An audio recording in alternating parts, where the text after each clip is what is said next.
시어머니가 무속인에게 받은 그 종이. 그 안에 뭐가 적혀 있었는지 아세요? 그날 이후 결혼은 조건이 됐습니다.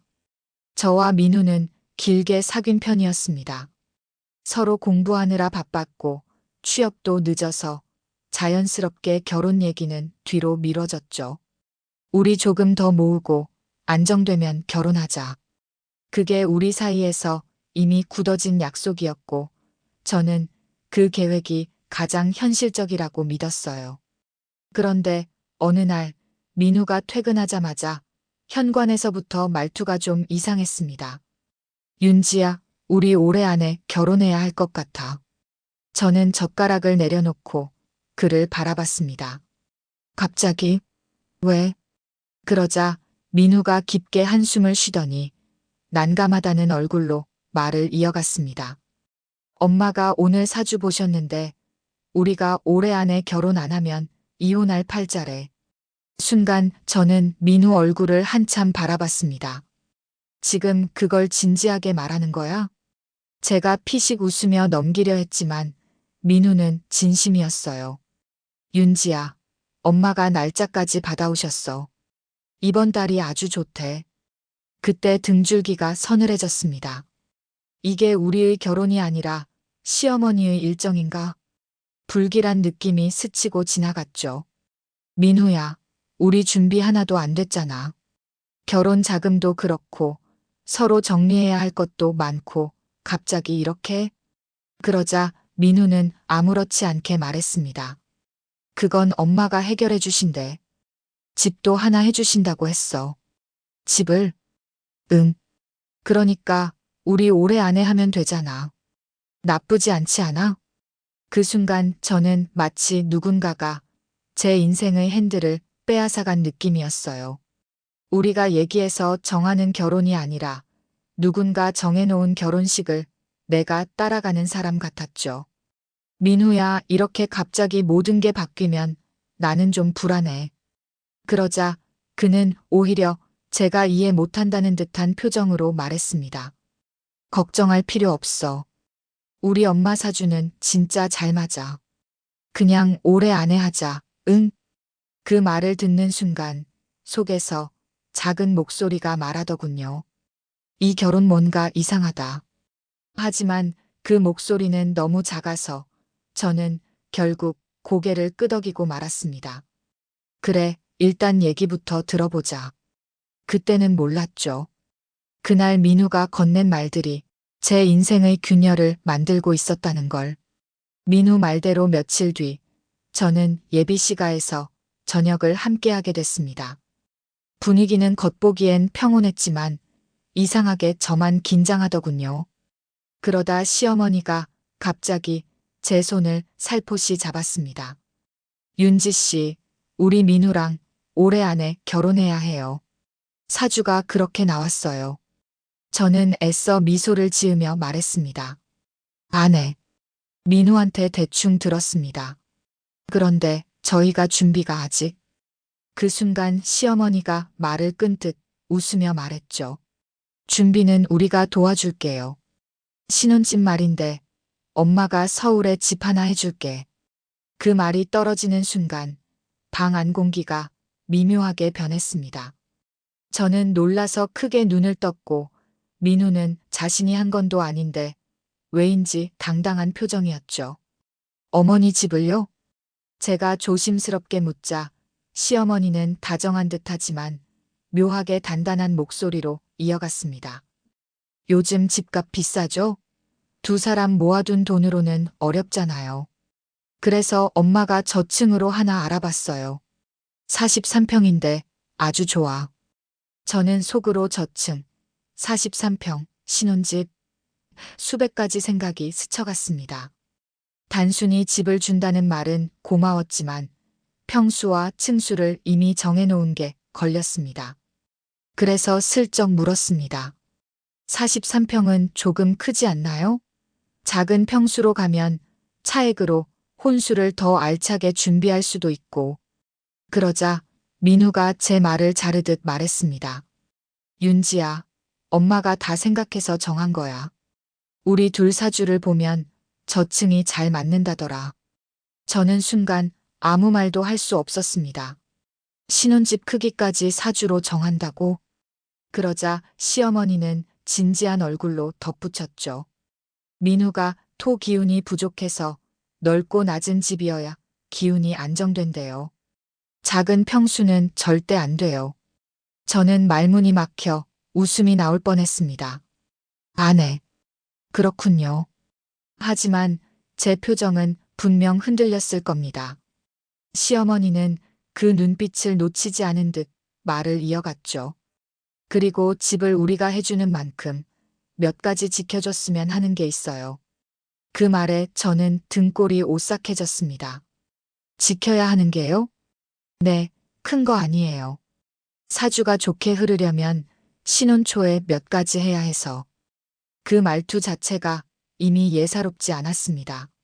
제가 대답하기도 전에 시어머니는 준비해둔 듯한 종이를 내밀었습니다.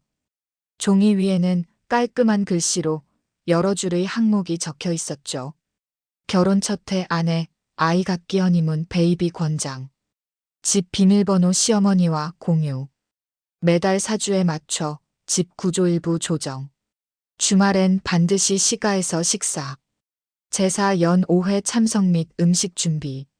시어머니 생일 주엔 해외여행 동행. 남편에게 잔소리 금지. 저녁은 배달 금지, 직접 요리. 저는 그 리스트를 보면서 심장이 서서히 내려앉는 느낌을 받았습니다. 이 결혼은 둘의 선택이 아니라 조건을 충족해야 받을 수 있는 집 계약처럼 보였거든요. 어머니, 이게 꼭 지켜야 하는 건가요? 제가 조심스럽게 묻자 시어머니는 부드럽게 웃었습니다. 사주가 그렇게 말해요. 이 정도면 어렵지 않죠? 저는 대답을 찾지 못했습니다.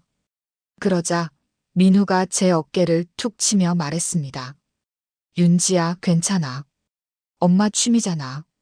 다 맞춰드리면 우리도 편하고 집도 생기고 얼마나 좋아. 그때 저는 처음으로 확실하게 느꼈습니다.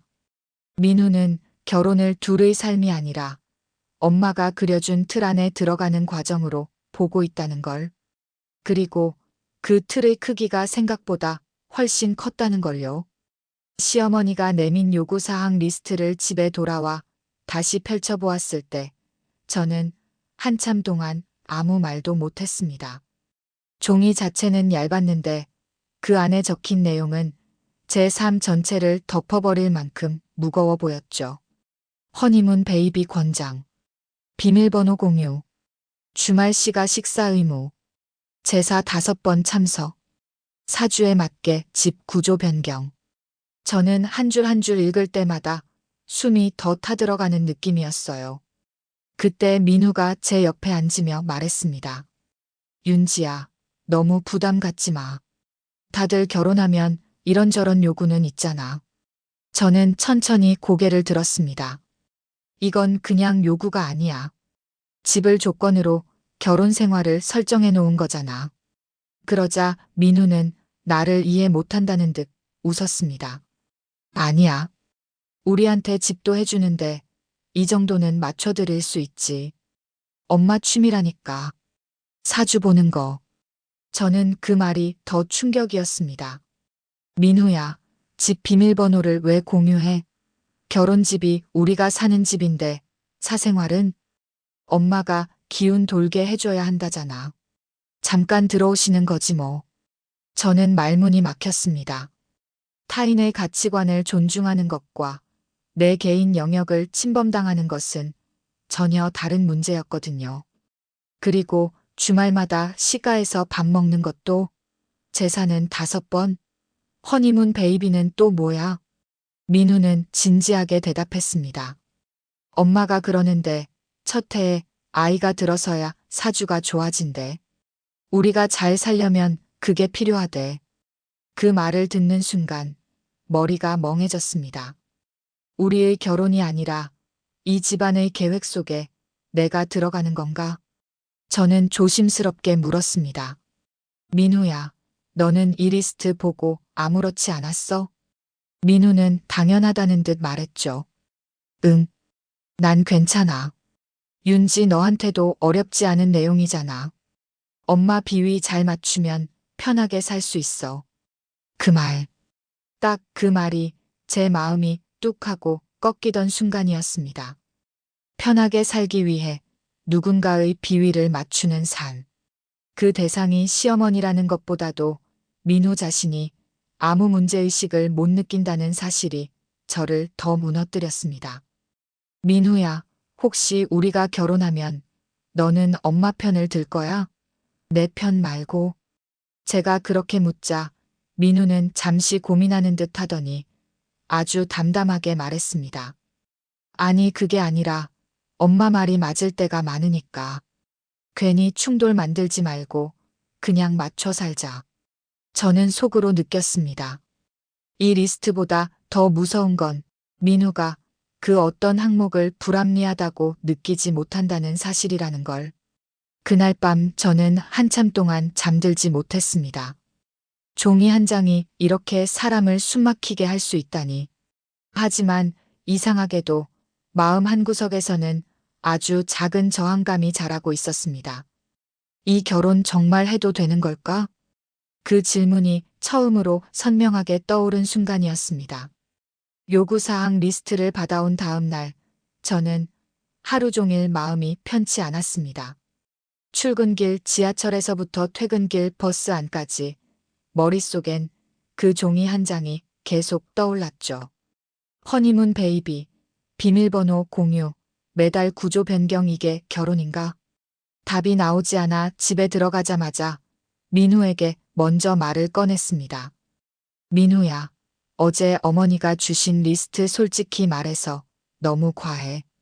우리가 지켜야 할 결혼 생활이라기보다 시어머니가 짜놓은 일정표 같아. 그러자 민우는 TV를 끄고 제 얼굴을 보며 태연하게 말했습니다. 윤지야, 그걸 왜 그렇게 무겁게 받아들여? 엄마가 우리 잘 되라고 해주시는 거잖아. 그 말투가 이상했습니다. 가볍고 단순하고 아무 고민도 없는. 저는 깊은 숨을 들이쉬며 다시 말했어요. 잘 되라고?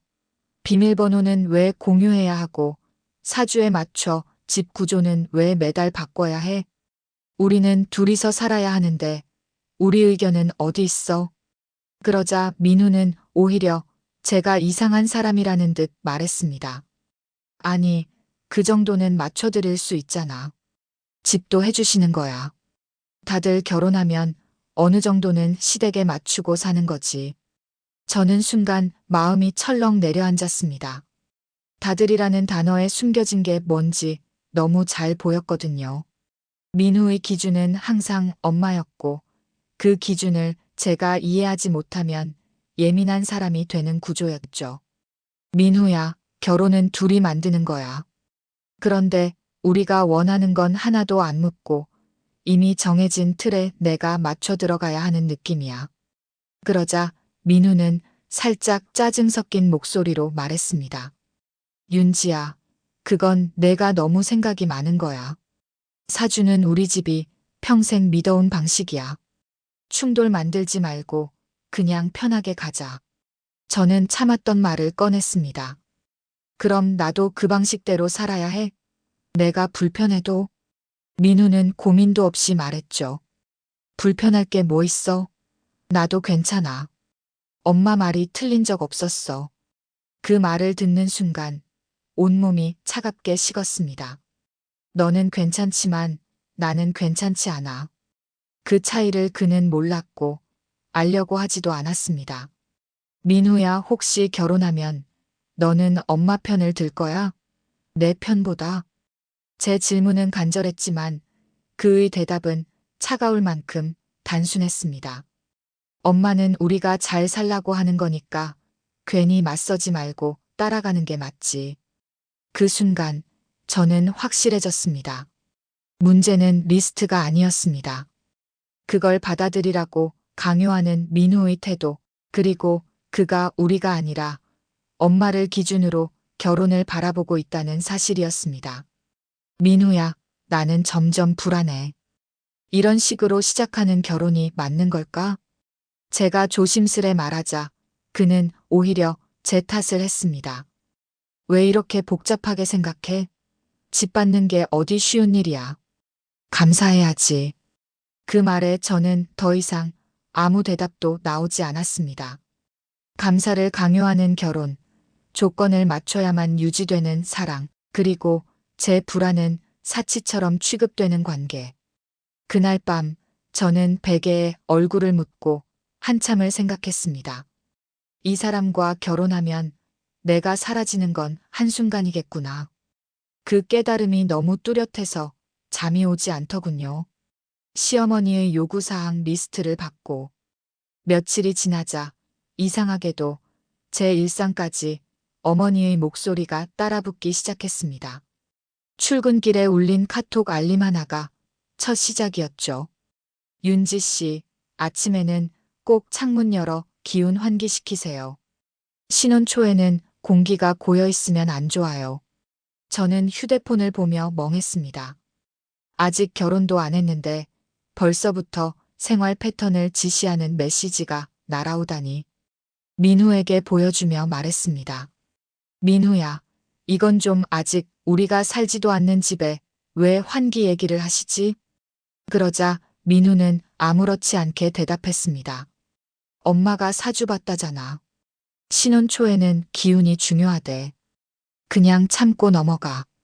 저는 다시 한번 느꼈습니다. 민우는 이걸 전혀 문제로 보지 않는구나. 그날 저녁 시어머니에게서 또 하나의 음성 메시지가 왔습니다.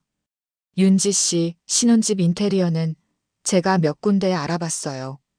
가벽은 이쪽으로 옮기고 침대 방향도 남쪽에 두는 게 좋아요. 다음 달 기운이 바뀌니까 그 전에 공사해야 해요. 저는 당황스러워 민우에게 물었습니다. 어머니가 침대 놓는 방향까지 정해?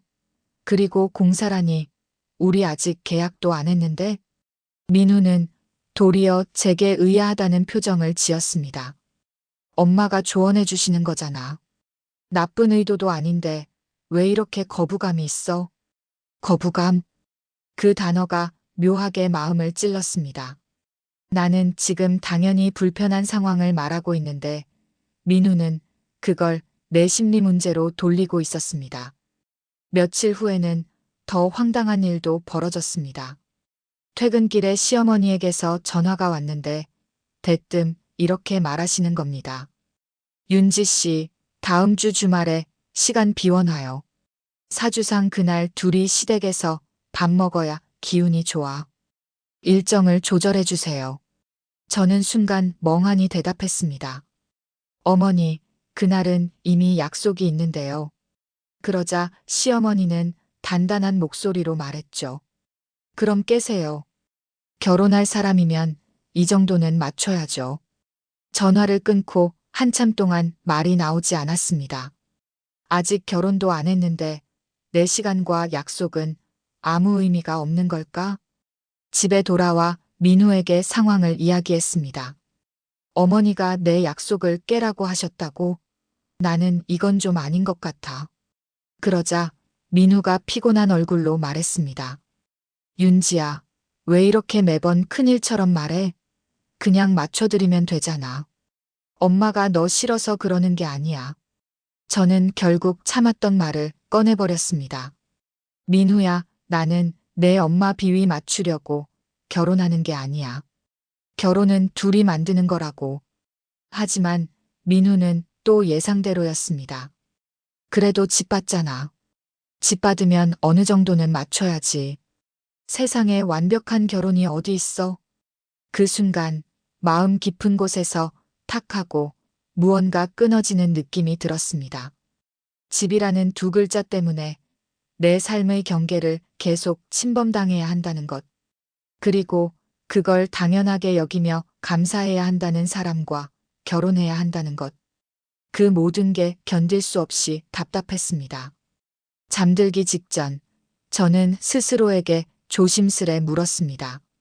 나는 이 결혼에서 어느 순간 완전히 사라지는 게 아닐까?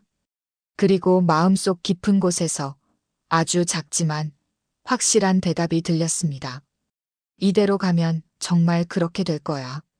며칠 동안 저는 시어머니의 지시, 민우의 무심한 태도 사이에서 계속 흔들렸습니다. 직장에서 일하고 있어도 머릿속은 온통 결혼 생각뿐이었어요. 이렇게 사는 결혼 나한테 맞는 걸까? 내가 너무 민감한 걸까? 스스로를 의심하다가도 다시 생각하면 저는 당연한 감정을 느끼고 있다는 확신이 들었습니다. 그러던 어느 날 회사 점심시간에 친한 동료 선영에게 고민을 털어놨습니다. 선영아, 나 결혼 준비가 자꾸 이상하게 흘러가.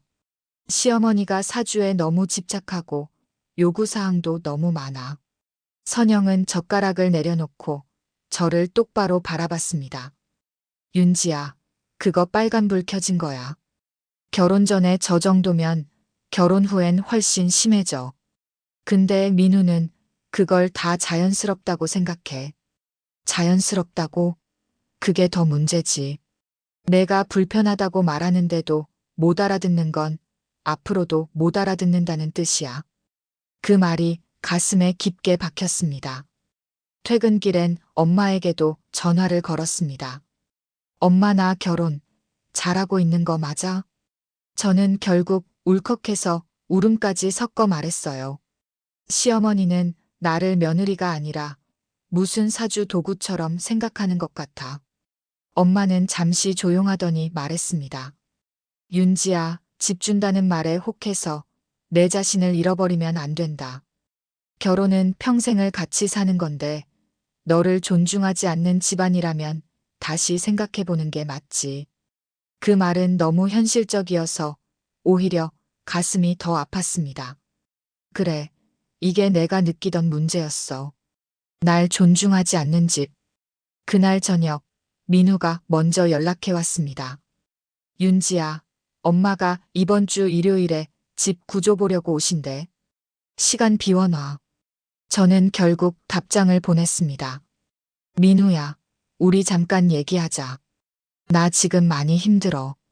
집 앞 카페에서 만난 민우는 제 얼굴을 보자마자 한숨을 쉬었습니다. 또 뭐가 문제야? 엄마가 그런다고 내가 왜 힘들어하는지 난 이해가 안 돼. 저는 조심스레 말했습니다. 민우야, 우리 결혼 너무 어머니 중심으로 가는 것 같아. 나한테 의견을 묻는 사람은 아무도 없고. 그게 왜? 엄마가 도와주시는 거잖아. 저는 결국 참지 못하고 말해버렸습니다. 나는 나한테 맞춰주는 사람이 한 명도 없다는 게 너무 힘들어. 너도 어머니도 내가 뭘 느끼는지 듣지 않잖아. 하지만 민우는 대답 대신 피곤한 표정만 지었습니다. 윤지야, 내가 너한테 몇 번이나 말했어. 그냥 편하게 생각하라고. 왜 자꾸 문제를 만드는 거야? 그 말, 문제를 만든다. 저는 그 단어가 너무 낯설고 충격적이었습니다. 내가 느끼는 불안, 압박, 침범당하는 기분이 그의 입장에서는 내가 만드는 문제였던 거요. 저는 손을 내려다보며 천천히 말했습니다. 민우야, 솔직히 말해서 나 요즘 결혼이 맞는지 모르겠어. 민우는 믿기지 않는다는 듯 제 말을 잘랐습니다. 하윤지야, 너 진짜 너무한다. 집 받는 게 요즘 얼마나 힘든데. 엄마가 이렇게 해주시는데 왜 내가 자꾸 불편하다는지만 말해? 그 순간 저는 마음속에서 결론에 가까운 무언가가 모습을 드러내는 걸 느꼈습니다. 이 사람은 나를 절대 이해하지 못하겠구나. 집으로 돌아오는 길, 눈물이 자연스럽게 떨어졌습니다. 슬퍼서가 아니라 이 결혼이 어디로 향하는지 이제야 또렷하게 보였기 때문이었죠. 그날 밤 제 마음속 질문은 이렇게 바뀌었습니다. 이 결혼을 해도 되는가? 에서 이 결혼을 왜 해야 하지? 로. 그리고 그 질문은 결코 가벼운 질문이 아니었습니다. 며칠 동안 고민을 반복한 끝에 저는 결국 결정을 내려야겠다고 마음먹었습니다. 아무리 생각해도 지금 상태로 결혼을 진행하면 제 삶이 완전히 시어머니의 손바닥 위에 올라갈 것만 같았거든요. 그리고 무엇보다 민우의 태도는 단 한 번도 제 편에 서지 않았습니다. 저는 민우에게 메시지를 보냈습니다.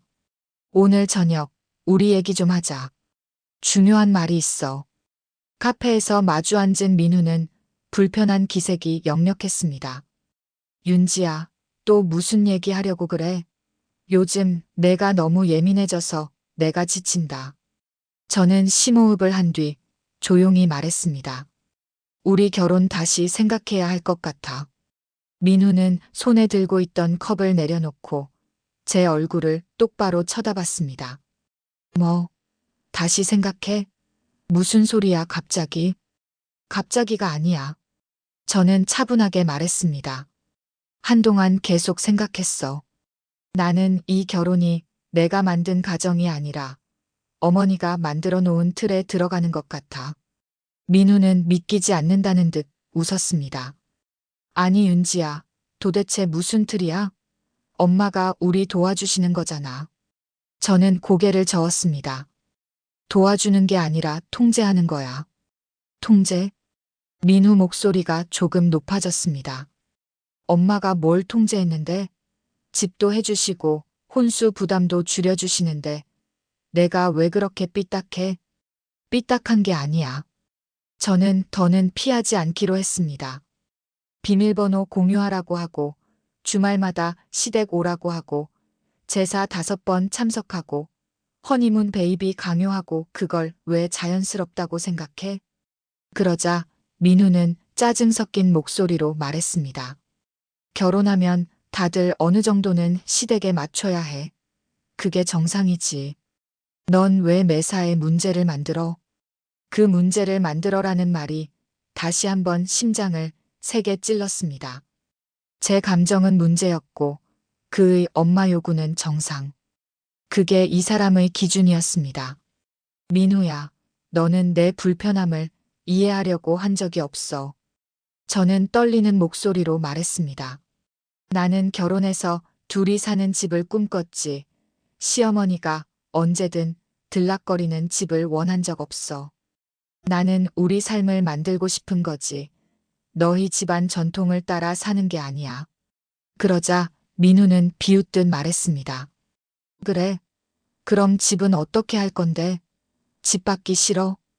그 말. 바로 그 말이 제가 결혼을 멈춰야 한다고 확신하게 만든 결정타였습니다. 결혼을 사랑이 아니라 집 거래처럼 생각하는 사람. 저를 파트너가 아니라 조건 받아들이는 사람으로 보는 사람. 응. 집 없어도 돼. 저는 단호하게 말했습니다. 집이 아니라 존중받는 관계가 필요해. 근데 우리는 그게 없어. 순간 민우 얼굴이 굳어졌습니다. 너 진짜 이기적이다. 엄마가 이렇게까지 해주시는데 넌 감사할 줄도 모르냐? 저는 마지막으로 차분하지만 흔들림 없는 목소리로 말했습니다. 고마워해야 한다고 느끼는 순간부터 나는 이미 내 삶을 잃고 있는 거야. 민우는 한참 동안 말을 잇지 못하다가 결국 고개를 저었습니다. 됐다. 너하고는 대화가 안 된다. 그 말이 떨어지는 순간 이상하게 제 마음은 아주 조용해졌습니다. 분노도 억울함도 없었어요. 그저 역시 이 결혼은 하면 안 된다. 그 사실만 확신으로 굳어졌습니다. 카페를 나서며 저는 스스로에게 속삭였습니다. 이제 정말 멈춰야 할 때야. 민우와의 대화를 끝내고 집에 돌아오는 길, 저는 이상하게도 마음이 너무 조용했습니다. 무너진 감정이나 슬픔보다 먼저 찾아온 건 확신이었습니다. 이 결혼은 하면 안 된다. 이 결단이 제 인생을 지켜줄 유일한 길이라는 걸 저는 너무 또렷하게 알고 있었죠. 다음 날 저는 시어머니와 민우에게 메시지를 보냈습니다. 결혼은 진행하지 않겠습니다. 서로에게 좋은 선택이 아닌 것 같습니다. 얼마 지나지 않아 시어머니에게 전화가 걸려왔습니다. 받자마자 고성이 쏟아졌죠. 윤지 씨, 결혼 며칠 앞두고 이런 식으로 발 빼면 어떻게 해? 사주가 파국 난다 했잖아. 다 망치려고 작정했어? 저는 차분하게 대답했습니다. 어머니, 죄송하지만 저는 사주로 제 인생을 결정하지 않습니다. 저희 둘에게 맞는 결혼이어야 하는데 그렇지 않아서요. 그러자 시어머니가 냉소적으로 말했습니다. 집 받기 싫어서 그래. 집은 못 줘. 이제 와서 내가 이 결혼을 깨? 저는 웃음이 나올 만큼 담담한 목소리로 말했습니다. 네, 집 필요 없습니다. 전화를 끊고 나니 오히려 속이 시원했습니다. 내가 그토록 매달렸던 건 집이 아니라 존중받는 관계였다는 게 더욱 분명해졌거든요.